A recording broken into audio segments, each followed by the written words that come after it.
Hey there, welcome back for another math lesson. For today's lesson, we are going to be talking about multiplication.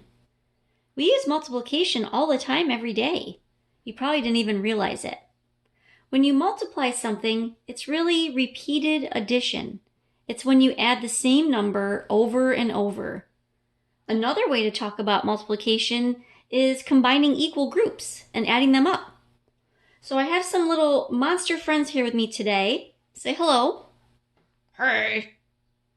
And they're going to help us show you how multiplication works. Okay, so my friends, we're getting really hungry. I don't know about you, but when my kids get hungry, they get grumpy. So I had to get them some snack. And everyone chose to have some goldfish. So when you're doing multiplication at home, you can use little snacks too. You can have like dry cereal or pretzels, anything to munch on. And the fun thing about using food with math is that when you're done, you can eat it.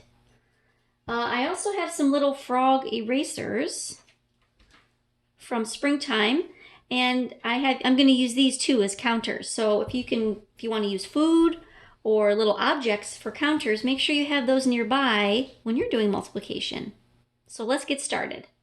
They've got their snack, and I'm curious, I'm wondering how many goldfish I used so far with my monster friends. So, like I mentioned before, I could do repeated addition, which means adding the same number over and over again. So, I noticed that each of these little monster friends has 3 goldfish. So I could write my number sentence like this. I could say 3 plus 3 plus 3 plus 3 equals, and now I get to do the counting. 1, 2, 3, 4, 5, 6, 7, 8, 9, 10, 11, 12. 12 goldfish I used up so far.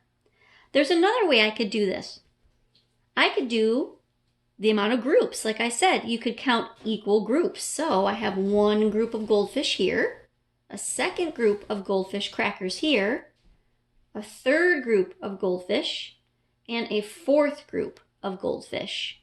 So another way I could describe what's going on is I could say I have 4 groups of 3, which also equals, you guessed it, 12. So I have 2 ways that I can talk about this story using different math sentences. But there's one last math sentence that I want to show you. Another way that we could describe this problem of trying to figure out the amount of goldfish is this. I could say that I have 1, 2, 3, 4 groups of, and there's 3 goldfish in each group. So when you see this multiplication sign, it's sort of like a plus sign tilted on its side. This multiplication sign tells me that I'm working with groups of. I'm working with equal groups of things.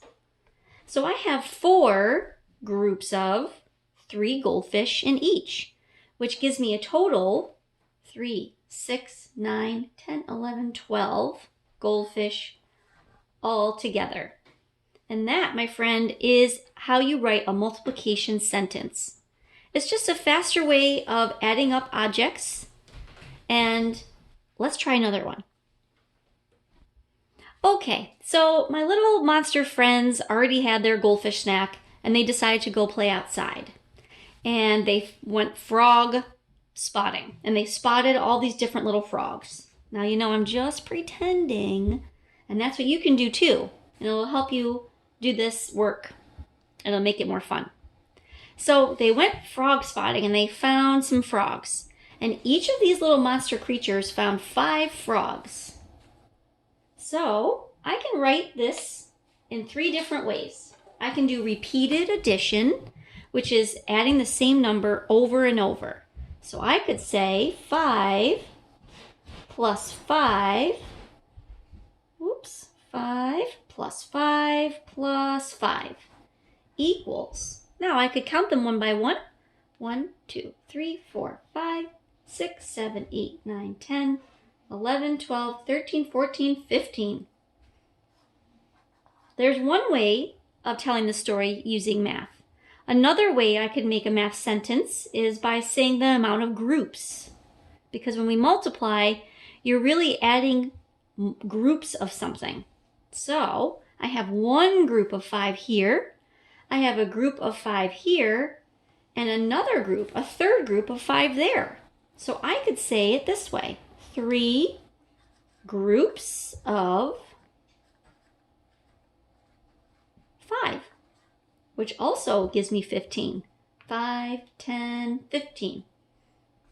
So there's 2 ways that I can tell the story using math sentences. The last way that you can show what's going on in my story is by using a multiplication sentence. So I could say that I have 3, and remember the sign, what it means groups of. Don't forget, that's the best way to remember how to do this work, is to think of groups of when you see this sign. Okay, make this nice and big so you can see it. 3 groups of, and there's 5 in each. And that gives me 15. And when I read this number sentence, I'm going to say 3 times 5 equals 15. In my mind, I know it really means 3 groups of 5. I'll show you one more example. So my little monster friends, after they went hunting for frogs, they decided they wanted to look for snails. So I have some little tiny spring snails here that they found outside. I want to show you a way that you can write this and tell about what's going on using numbers. So I can do you guessed it, repeated addition, because they're all the same number. It's 4 snails plus 4 snails plus 4 snails plus 4. But instead of writing all those numbers, I can make my sentence a multiplication sentence, because those are equal groups of 4. So let me just see. First, I want to see how many groups I have. 1, 2, 3, 4. So I have 4. And remember what this means? Do you remember? Groups of. I have 4 groups of 1, 2, 3, 4. I have 4 in each. Now I have to add it up. 4, 8, 9, 10, 11, 12, 13, 14, 15, 16. So when I read this multiplication sentence, it's 4 times 4 equals 16. In my mind, when I see this number sentence, I think to myself, I have 4 groups of 4, and that gives me 16 altogether. Well, I hope you enjoyed this lesson on multiplication. Stay tuned for a game that I'll show you that you can do also with dice. And until then, we'll see you later. Bye!